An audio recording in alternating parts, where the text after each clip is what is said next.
ఇక డీటెయిల్స్ వస్తే రంగారెడ్డి జిల్లా ఎల్బీనగర్ నియోజకవర్గం బీఆర్ఎస్ లో మంత్రి కేటీఆర్ సాక్షిగా మరోసారి వర్గ విభేదాలు బగ్గుమన్నాయి.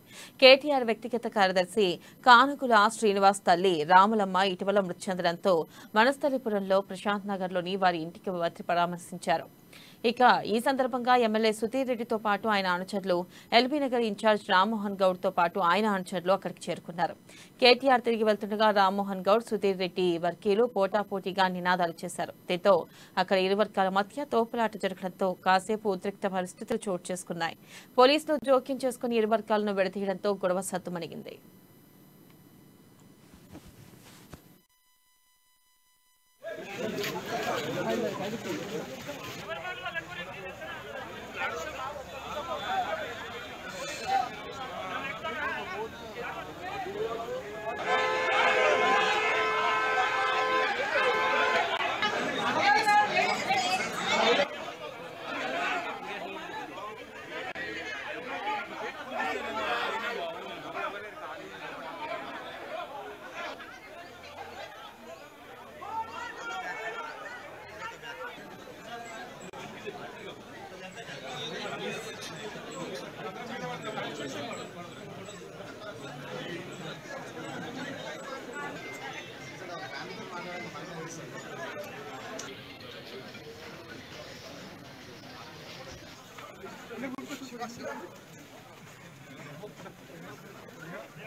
Okay.